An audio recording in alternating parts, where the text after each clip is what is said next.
Hello and welcome back to Redefine Parenting. I'm your host, Veenu Keller. I want to welcome you to Spanglish World Network and her network on Zingo TV's channels 250 and 251. Please remember to download both the Zingo TV app on respective app stores on iOS and Android devices. While you download, make sure to rate and leave a comment. The app is free.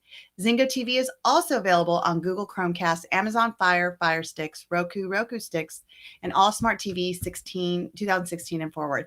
So, technical difficulties, but I'm going to tell you guys, this man is worth the wait. This is a very special friend of mine. We go back over a decade. I'm not one to watch the news a lot. And so when I really want to know what's going on and I want the truth about the world, I go to my brother, Jason Sisneros. So Jason, thank you so much for being here. I can go on about who you are and what you do.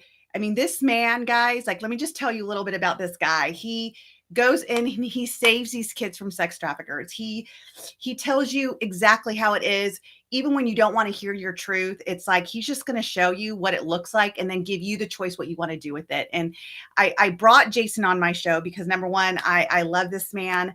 I adore him. But most of all, what I love about Jason, again, is his truth. And there was a post you wrote, Jason, back in July that sparked my interest of bringing you on because you said something about our genes being from our parents and how we act and whatnot. I'm going to let you talk about it because I think that it was just a brilliant post that you wrote. Hi, Veenu. I'm overexcited. Can you tell? I know. I love it. And congratulations on the success of your show and the success that you have in life and all of the families' lives that you change and your wonderful, wonderful husband and all those kind of things. Great to see you. So I wish we were in person and I was giving you a hug. So the post that I put up, again, I observe the world around me and comment on it. As I see, things that need to be said that aren't said, that are not tinged by, I could care less, Democrat, Republican, makes no difference to me. You should be making decisions based on your own morals and standards and that's it. That's kind of the way I look at it. But, I see a lot of people, and I guess the place that I start is I always ask the question in any article, in any post, in anything I usually ask myself the question, what's the angle, right? What's the angle? And usually to understand the angle, you follow the money, right? And so then you kind of know what the angle is. There are a bunch, you're one of them, truth tellers, right? You're not motivated by the money thing. And by the way, it's not bad to make money from doing and offering and presenting an actual solution out there in the world. So when I look at the angle, then I go, okay, cool. That's great. They may be making money from it, but is it true? Or are they just trying to make money? Right. This is kind of the filter that I've never spoken about this, sort of live on air and what my decision-making is. And then it's like, yes, they're making money from it because it's adding value and I would want to buy that as well. Or it's just, trying to drive a narrative or tell lies in pretty ways so that they can keep mobs going. You know what I mean? That's how unethical people, I think, stay in power is by keeping the mobs fighting each other.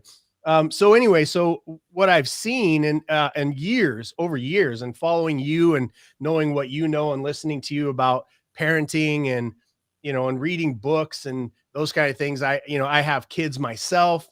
I was a kid, right? We're surrounded by people who used to be kids.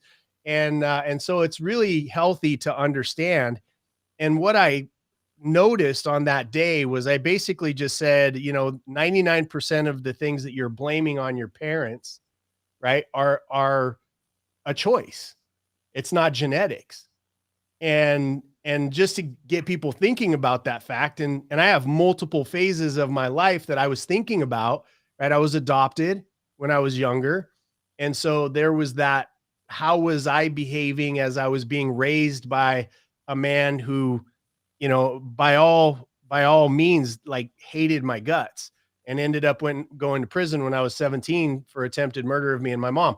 And there was a lot of torture and stuff that I never really talk about before then, but broken noses, over a dozen broken noses as I was being raised, being locked in my room because my face would be so busted up. Those kind of things. Everybody's got it, right? We're talking to your audience, not about my story. It's just literally about all of our stories and how we investigate it. And so as I looked at my life, and then when he went to prison, my mom introduced me to my real father. So now I get the actual gene pool, right? That I came from. And I'm nothing like any of them, because thank God, right? Thank God I figured out along the way, with the help of a lot of mentors and reading a ton of books and just trying to figure out my place in this world, like we all do. I was like, well, it all comes down to choice. Yeah. We're both big fans of Tony Robbins. And I remember being homeless and reading his book, and there's the one phrase, thick book. And, but I remember the one thing that stood out in his book was, it's in your moments of decision where your destiny is shaped. It's a big one for Tony. And to me, that's when it finally hit, that it's in my moments of decision. In other words, and then what does decision mean? It means to cut off from other options, other plans, right? And so if I'm deciding, do I want to be like my adopted father, who's very abusive, right? Or do I want to be like my blood father, who basically dropped out of life, and, good man, nothing wrong with him, but just dropped out of life, and was sort of angry at the world because he didn't follow through on his dreams. Did I want to be like my mom or my mom's side of the family? These were the choices. And then you get into that bloodline. It's like, okay, who's your bloodline? I did the 23andMe. I remember when you did that. Yeah. And I was going through, and I'm like, I'm nothing that I thought I was, right? For 17 years, I was told I was this and I was that. And I'm like, I have black, I have, Samoan, I have like all of these things. And very little, I still have 6% Italian, but I thought I was Italian my whole life. Right. And, but 6%, my biggest one is Spain, from Spain, Spanish from Spain.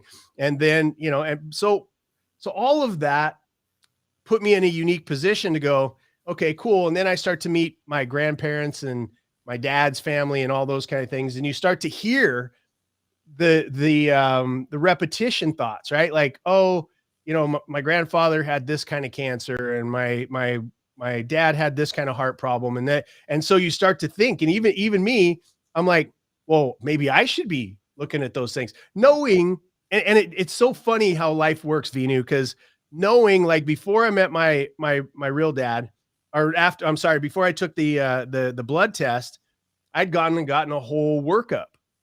Just a whole workup. And me, I'm extraordinarily focused on my health. Yes, you are. Like I think it's energy. Like, those are the kind of things that you have to have if you want to change the world at all.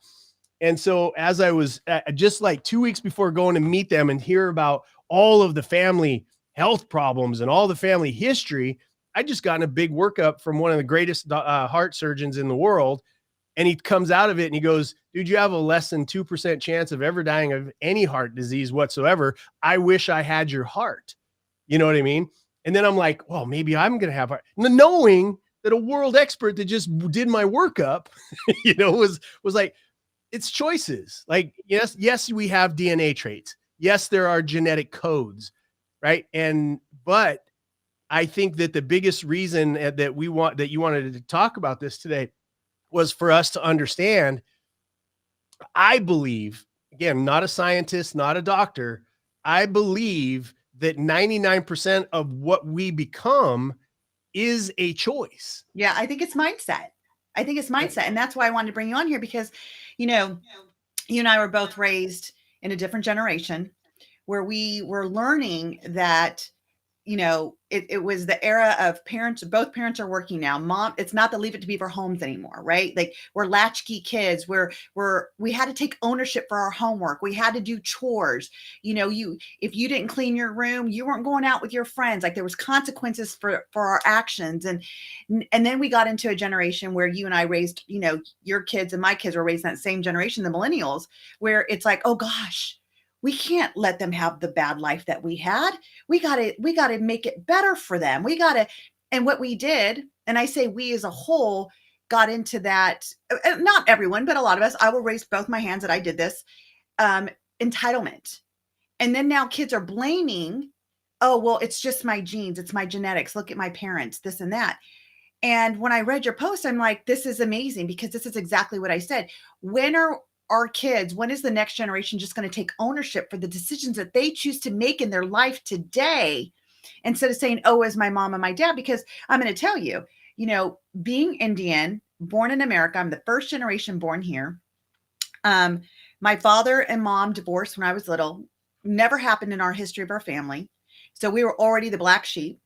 My dad was an alcoholic, and my mom put herself through law school, raised his kids. My brother ended up being a drug addict and eventually just recently died of it. And here I am on a mission to help kids heal from their childhood now, so they don't have to do it as an adult, and creating this massive change around the world to help parents that you don't have to go by the way you're raised. You can redefine the way you parent your kids now, to have that close bond, to have an open, safe, and trusting relationship with your children now, and not wait for them to be adults. How does that happen when me and my brother both came from the same DNA? It was choices. Exactly what you said. And, being that, I'm like you, like I learned a lot from Tony Robbins, and thank you, Tony, for teaching me, but I had the courage to take action on what I learned. So I had to learn to take ownership. Just like if I took action and it didn't work, I wasn't going to blame Tony. I'm not going to blame any of my mentors. I have tons of mentors that I continually, because I learned this from you. If you don't fill your mind and tame the garden, weeds are going to grow. I learned that from you years ago. It's perspective, right? Like you read everything, you talk to everyone, you absorb content, right? And then you utilize it in a practical fashion for your own end game, right? And that's the name of my next book, by the way, is The End Game. Because very few people, like, I'm a business turnaround specialist, right? And we've turned around lots and lots of companies, and you wouldn't believe the amount of companies, which is just an extension of people. That's all it is. A business is just people.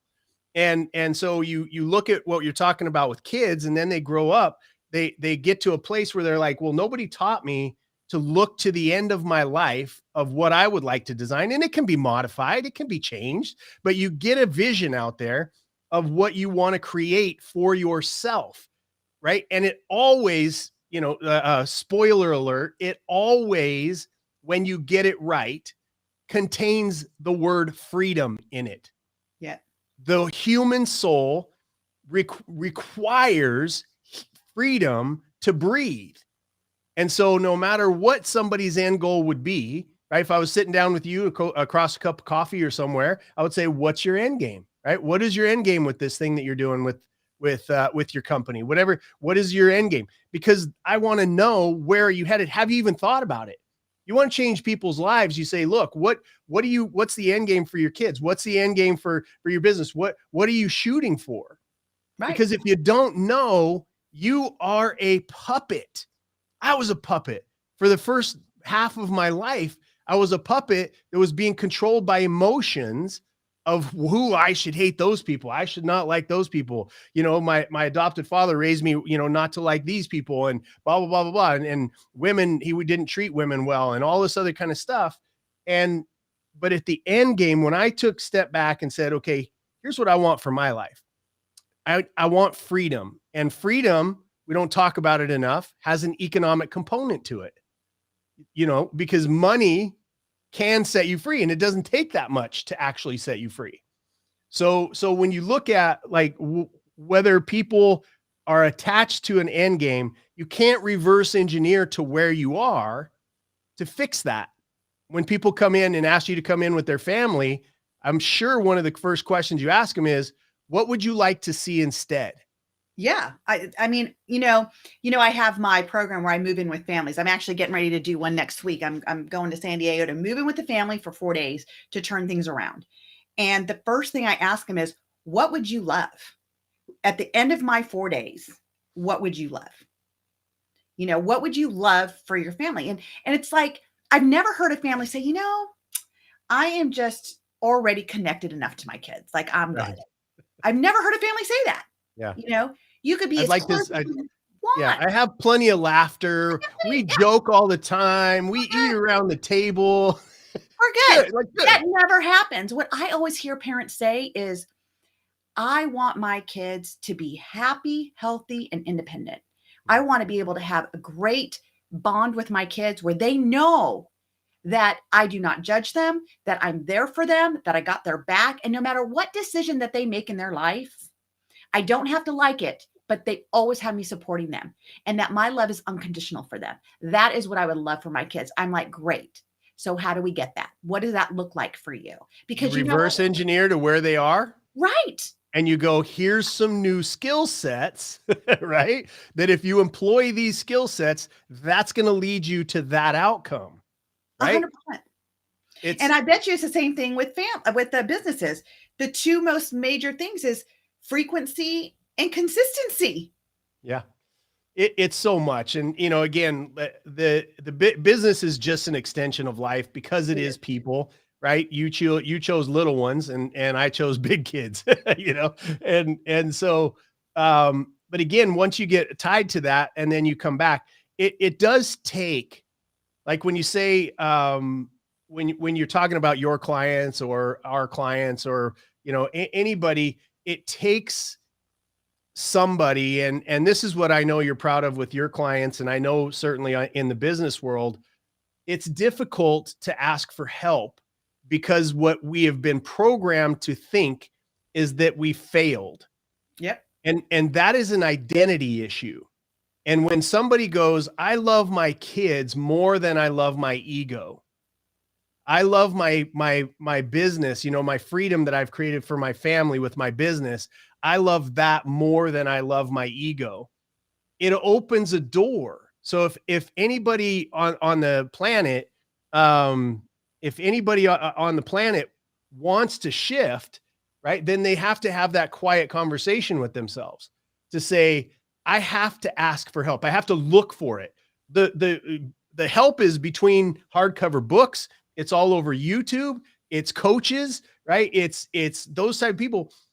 And that's when it's a vulnerable space. And I love that you have a show because it's in that vulnerable space that you go out and you say, okay, I'm going to ask for help.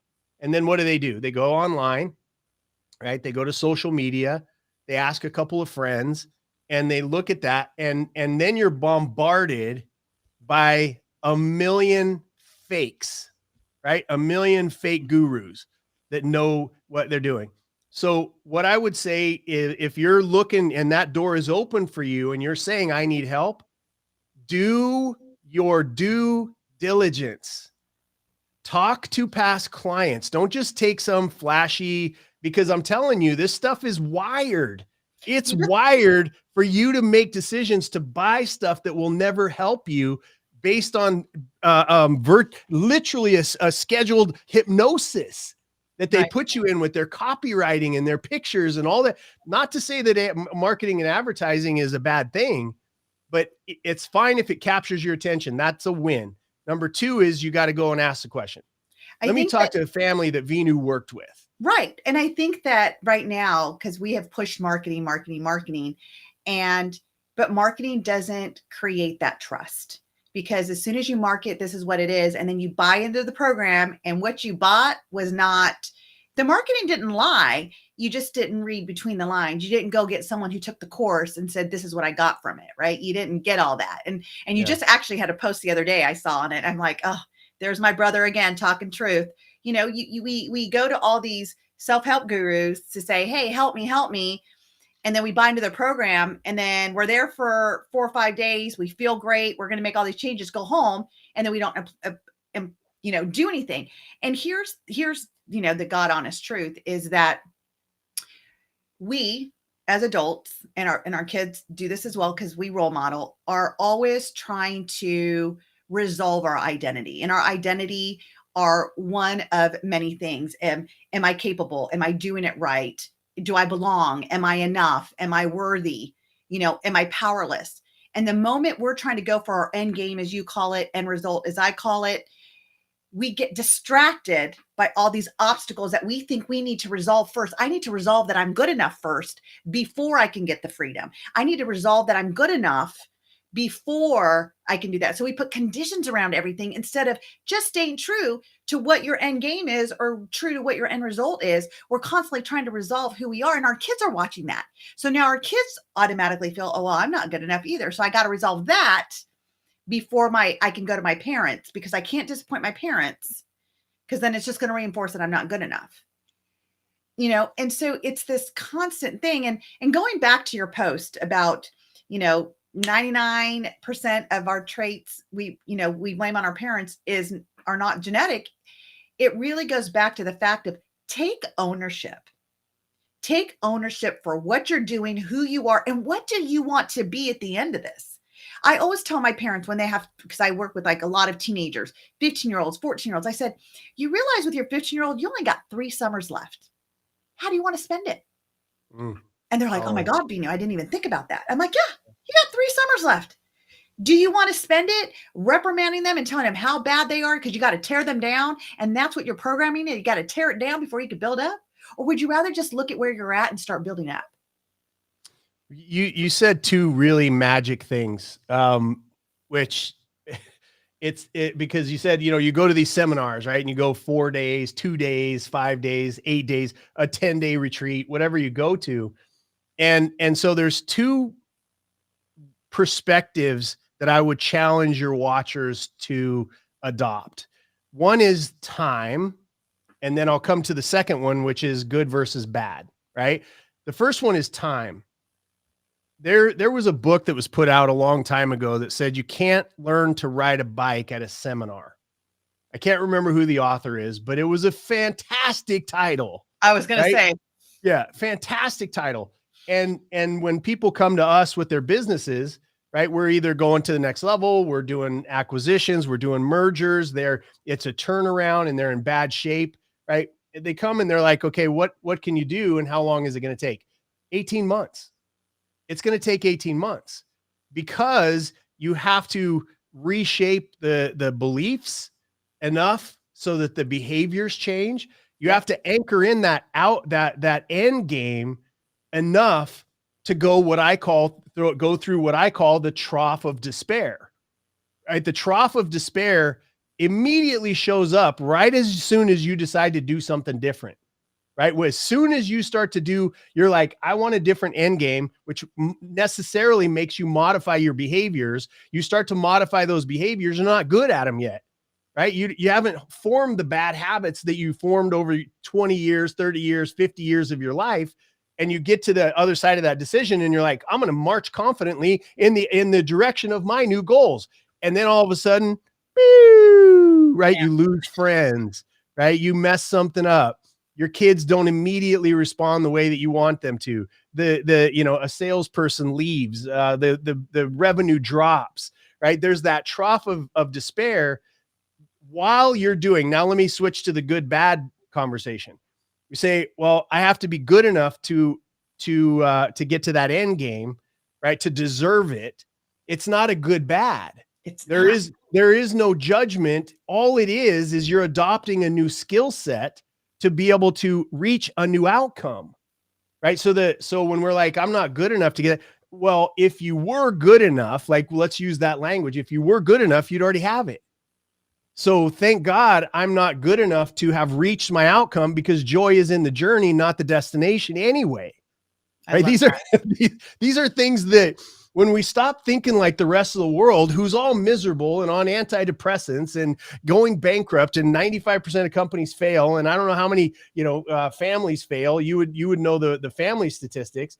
But that, to me, when you look at the number, 95% of companies fail within the first decade of their existence, most of them in the first 5, they're learning the wrong thing, or they're not learning anything at all. So, the getting information from people that have walked that journey, like you have with families, like you have with kids, like you have with the parents, that's who I want to listen to. If I want to know, when we had problems in our own family, who did I call? I called you. Yes. Right. Because I don't know. And it's interesting because one of the things that I say to families, you and I have heard this saying a lot. Our parents did the best that they could with what they knew. Absolutely. But we need to know to do better. If you know better, you'll do better. I don't want that excuse. I don't want my kids to say, mom, because to me, it's a pass. It's like an excuse. Well, you did the best that you could with what you knew. Yeah, I did. So what did I do? I started to learn more. And here's the key thing. And I think you'll agree on this. It's not just learning. Learning, there's no power in learning. It's all in the applied. It's all in the applied. There's no point. And that's why I believe that families are failing, businesses are failing because they go and they learn, they read books, but no one's applying it because they're so afraid what's on the other side. And you pointed out, what are people going to think? What are people going to think of me if I hire this person at high dollar to come spend 4 days in our home? People are going to know that we had a problem. And they're also going to know that you did something about it. Yeah. What's shame? Like, we're so busy trying not to shame, but I'm going to tell you, it's a model even our world is in. You talk about our parents being our puppet masters. The government's our puppet masters. And I'm not going to get you started because I know there's a whole nother show with you, Jason. So I was like, oh, I'm going to walk the tightrope on that. But you know what I'm saying? It's like, I do know what you're saying. Role models, right? The role models that are coming in. Like, well, that's the personal responsibility that you're saying, exactly. Right? Which is, they did the best they could with what they knew. And now it's like, well, you're transferring, whether it's employees or the kids, you're going, well, now you guys better do better, without stopping on the one thing that can change. And that's me. Right. And you struck a nerve with me when you're like, when we're talking about what people think, because it bothers me so much that people are, I think the one hashtag that I'm the best known for is hashtag nobody cares. Right. You know what I'm saying? Like I think that's and I didn't mean for it to become something I was known for, but it just means that people aren't thinking about you. They don't care about your it's not, look, I'm not saying that nobody cares about you, because they do, they do. But again, what's the angle? What are they getting from the relationship with you? Like, is it love? Is it, a friendship? Is it those kind of things? And you honor those bonds, but they are thinking about solving their own problems. Right. They're thinking about it. It was Tony that had a conversation with me when I was whining or moaning or groaning about something. And he goes, Jason, who loves you the most in this world? And I said, without a blink, I said, my mom. Right. This was before Emily, my wife now, but but I said, my mom. And he goes, what do you think she's thinking about right now? And I was like, I don't know. Like, get to the point. Like, don't do this to me. And he kind of, did that thing where he sits back and I was like, oh, I won't cuss on your show. I won't cuss in your house. But I was like, oh, damn, she's not thinking about me. Like, she's got her own set of problems. And so we are, most of us, a bag of the things that we did and thought yesterday that just don't change. And we don't change because we feel like it's going to upset those people around us, which it might. But ultimately, nobody cares. Right. It was a lonely minute for me, a lonely moment where I was like, oh, that's kind of a bummer, man. I thought all these people care. And then I go, well, oh, nobody cares. So I have a blank canvas. I don't have to attach to my adopted father. I don't have to attach to my real father. I don't have to attach to my mom and her family. I can create exactly what I want. By the way, I'm a child of God, the ultimate creator. And so I have that DNA, right? So it touched a nerve because so many people are doing things because of what other people think when they don't and aren't thinking. And the ones that would chastise you if you failed don't belong in your life anyway. I love that saying, those that matter don't mind, and those that mind don't matter. That's always been my favorite quote. It's helped me because I too fell into that. And you know that when I was beginning this journey and I would second guess, and you and I'd have different conversations. And that's one of the things you're like, Veenu, who cares? Like, what do you want? What's your end game? And I'm like, Jason, I want to help heal the world. I want to bring parents and kids back together. I want to create that bond. He's like, and you said, then who cares? Like, go do it then. Get your voice out there. I mean, I'm a mom of 6 kids. I've walked the journey. I'm not preaching somewhere I haven't walked. you know, Exactly. and Yep. I'm still walking it with my twins because God had a great sense of humor. As my adult kids were being adults, I was having new kids. So, which is great, right? Because it's exactly what I needed. They're my blessings that God knew I needed in my life. And they've been my greatest lesson in saying, like, the struggle is real. And if we don't ask for help and we don't look outside ourselves to say, hey, I need to learn better so I can be better. Because don't have an expectation for your kids that you're not willing to have on your own self. It's interesting because you serve at the highest level. Like, joy exists in serving other people. I can't be convinced of anything else. There's nothing selfish. There's no boat. There's no house. There's no car. There's no admiration of the adoring fans. There is no, the greatest joy comes from serving. And I think that aligns biblically. It aligns in the family. It aligns in a business, an ethically run company. Right. And so if that's the case, then where can I serve? Right. This is for your viewers who are watching. Both you and I, ultimately, when you think about it, we serve from our broken places, right? We serve from our broken places.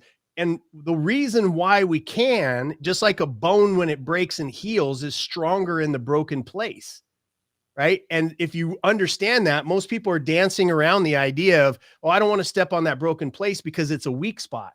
No.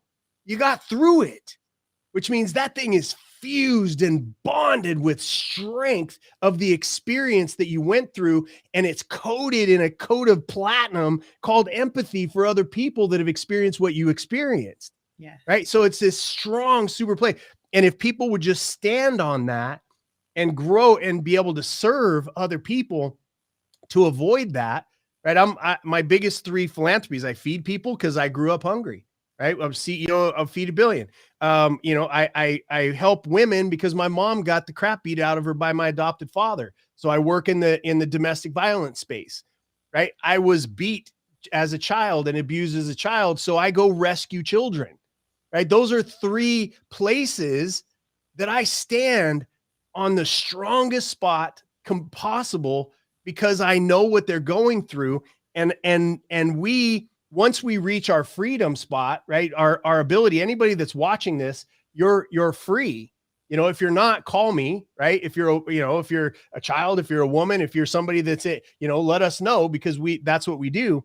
But you're free and you have more power than you know, right? And we're just waiting for somebody else to go out there. We've watched everything that's happened on the television, not just in this last 2 to 3 years, but for years before. And a lot of us have been trained like SEALs to sit back and go, well, that's not right. When are they going to do something about it? And I have a really good buddy of mine that started an organization called We Are the They, right? Oh, I love that. We are the they. And when you understand that, it doesn't, but we've also been trained like baby SEALs to think that we're weak and that one person cannot impact or affect an outcome. We can't do something about it. You're a living example of somebody that did. I'm a living example of somebody that did and is doing. And we're surrounded by those people because it's a requirement to be in our space. You don't have to be perfect because there is no such thing, right? But you do have to be serving. You do have to be taking your brilliance and doing something with it. Because the thing that made me, going back to what you said earlier, the thing that drives me crazy is when people say, well, I went to watch this movie and about sex trafficking and, oh my gosh, I'm glad that I'm aware now, right? Oh, it went out there. It's raising awareness. I don't want to throw up on live television, but okay, awareness, great. Now you know about the problem, which, by the way, is not a new problem. It's not. So your eyes must have been closed or not listening or just not believing. But now that you know, what are you going to do about it? right? What are you going to do? Because I don't care if you have $1.50 laying in a chart, or somebody's organization could use that $1.50 to go help these kids, to help a woman get out of a domestic violence place and get herself a new apartment for her and her kids. It could, that dollar, if 1, 2, 3, 4, somebody just died of starvation, could have fed somebody. You know what I'm saying? Like it's not just about the money, it's about the shift that has to happen from being somebody that believes the training and the programming that you are not powerful, to you realizing that you are ultimately powerful, and that the call on your life is to serve. So I just want to make a point too, and it's not even about money, it's about time. It's about your voice. I mean, if you have no money and social media is free, get on there and start doing a post every day and speak your mind and speak how, get other people involved. Like there's so much you can do to make a stance. Cause I remember it was the year I got COVID, and I remember you started with Certain Ministry and you were going on missions, and I reached out. I'm like, Jason, how can I help? And you're like, you know what? Go to their page. You could sponsor a day. And you know where I came from. You knew that 5 years ago, I probably couldn't do that. And It was the first time I was laying in bed. I'm like, I can't do much. I feel like I'm dying right now, but what I can do is pay $750 for Tuesday. So I'm going to take Tuesday. And I don't say that to brag or for ignorance. I say that because all of a sudden I felt I was no longer somebody that could just say I'm aware. I'm somebody who had the ability, and I was so excited I had the ability to finally do it. And that was an aha moment for me. It was the first time I ever made such a big donation, and with such absolute heart and pride. And like I sat there crying, not just because my body was dying of COVID, but because I was able to take a stance and do it. Yeah. And it made a difference. It did. I mean, that mission was 21 girls, and that went directly to it. There's 21 girls that got saved and taken out of their situation. And it's so powerful. We live in a country that has 300 million people in it. We live in a world that has 8 billion. Right. And I think the greatest call to action is for us to stand up. We don't have to agree. As a matter of fact, we shouldn't agree with everybody. You and I disagree about some things. I disagree with every single person that I consider a loved one. Right. And I have friends that I vehemently disagree with. I purposely keep them in my life because I don't want to speak out of ignorance. I don't want to speak or act out of ignorance that's going to hurt somebody. I'm not taking a stance on this or that or this other thing just so I can be obstinate. I'm taking a spot because I know who I am is a protector who hates bullies. And so if things don't have anything to do with bullying people, I'm not really going to be interested in it, because the world has tagged all of us victims, right? That's the people, 300 million people in this country. And we're letting, however many people that are in government, right? These people who are liars, they're thieves, not all of them, but 90% of them at least, because we've allowed it. We've abdicated our responsibility as the one. We're like, our government was set up to protect the one. What happens when the one doesn't care anymore or feels like they don't have any power? So I just want to comment on that because I just put a post. But before I do, can you just tell people are wondering what ministry that is? It's CERT, S-E-R-T. Yeah, ministry, right? it's CERT Ministries, but the website to see where you might fit or what you could do to help is slavefreeproject.com. Okay, and we'll make sure that slavefreeproject.com, and we'll make sure it's in my YouTube post that I put in our Facebook post. So thank you for the listeners that are curious about that. I just put a post yesterday, and it says, something to the fact that what you tolerate allows people to know how to treat you. Amen. And so we have stopped. And I tell this to parents all the time. One of my clients was telling me that their little boy was like, when she's like, well, why would you do this? And he's like, because I can. And I said, your son speaks his truth. He speaks his truth. Like he can. And guess what? I get that from all of my clients, when I just don't understand my kid, why are they acting this way? Because they can. They didn't learn. Oh, our somebody put it in there. So there you go. We'll keep that up there for you, for our listeners, slavefreeproject.com. We'll just keep that up there for a few minutes. Most of the families that I tell them when they have these extreme behaviors from their kids, and again, kids want to blame their parents. Well, it's my parents' fault. They're the ones who raised me.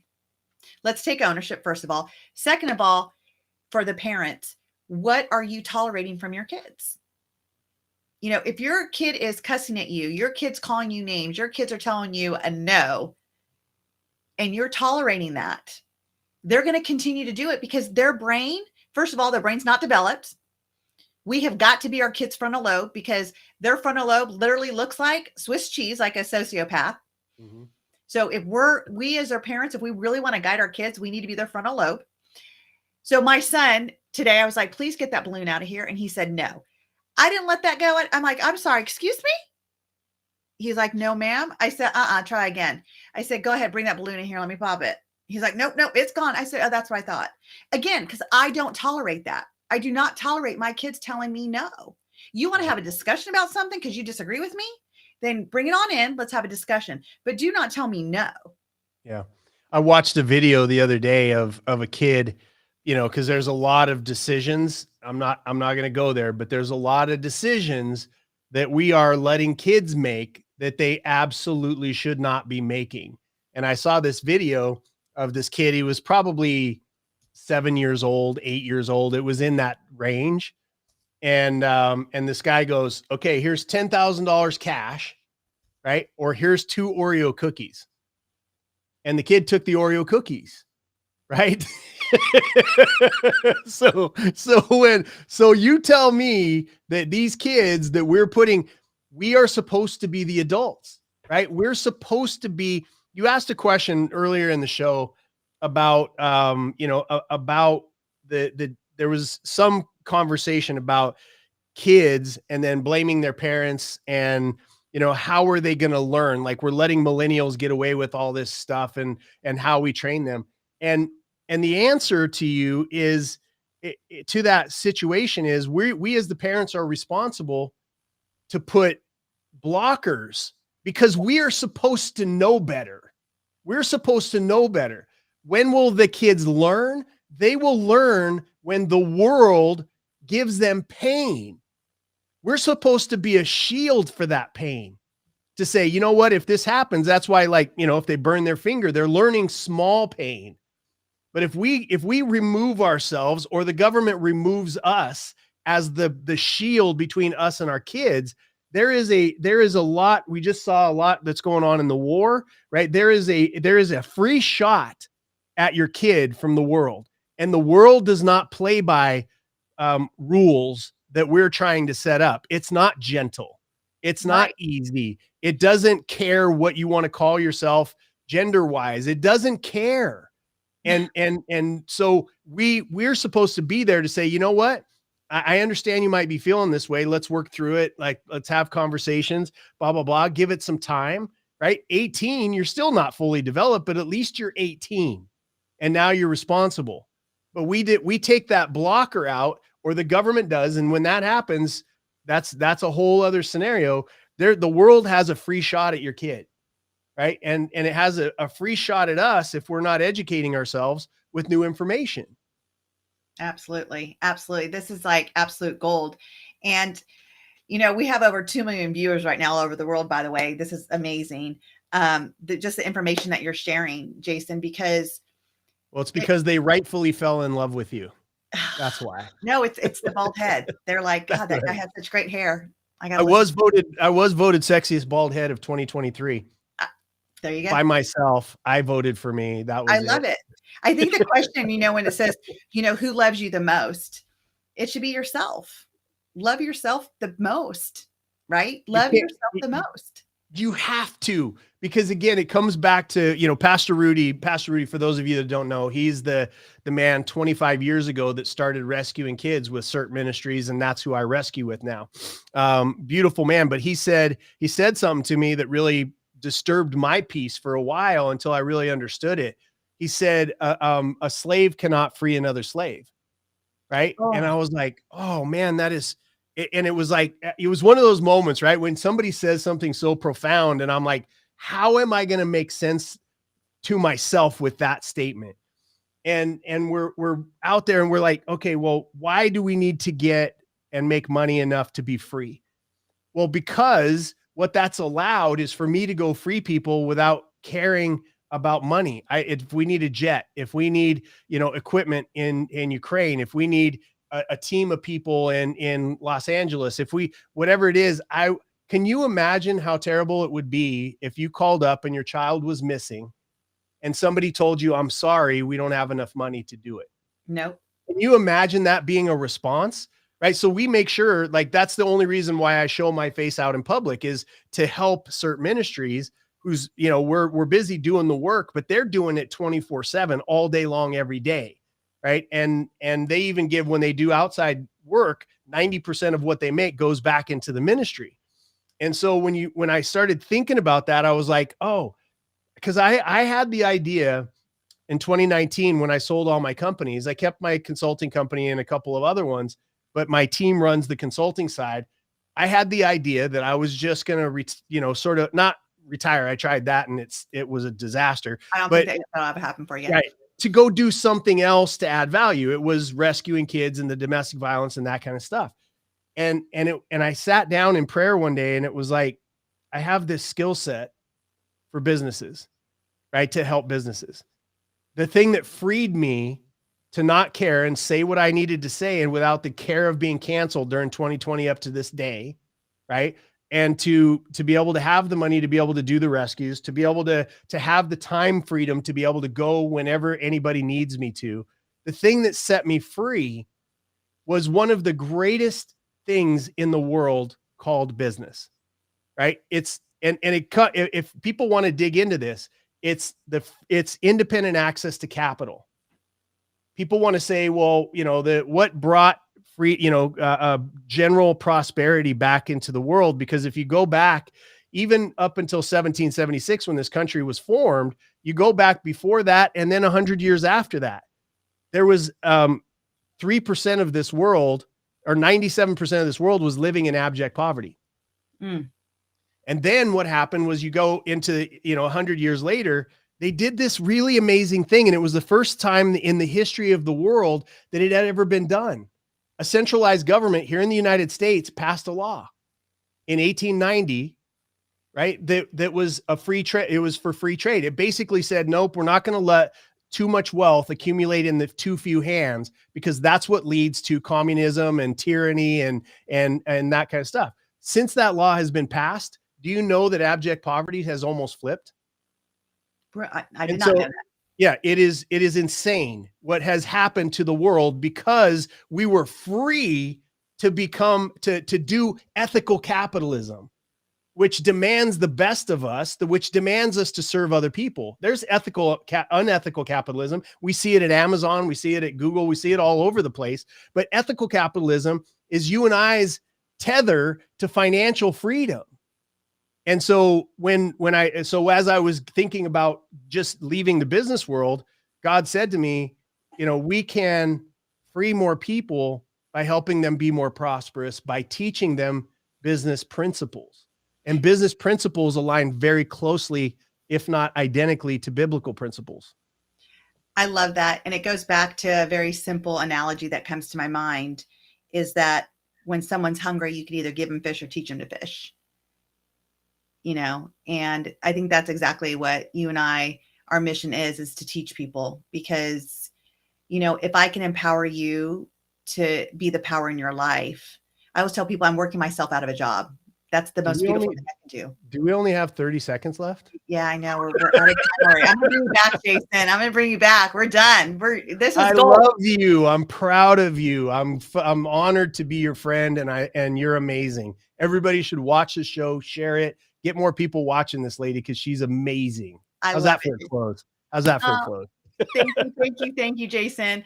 And again, reach out, like you said, Jason, Find Jason on social media. I'm on Instagram. Jason's on Instagram, on Facebook. Ask your questions. I have Redefine Parenting group on Facebook. You can ask questions. I answer them. You know, I think one of the things that I love about you, Jason, and you and I align on this is that we're always going to be touchable. We don't want to be those people that you can't touch us, because if you can't touch us, we can't support you.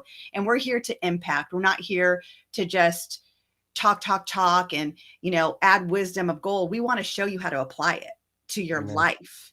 You know, it's like you said, that's what brings us joy, you know, is the transformation we get to see in your guys' lives. So thank you guys so much for listening to our show. Thank you for joining in the conversations tonight. This show can also be heard on Spanglish Radio Network. Please check out www.spanglishworld.ca for all your news and programming.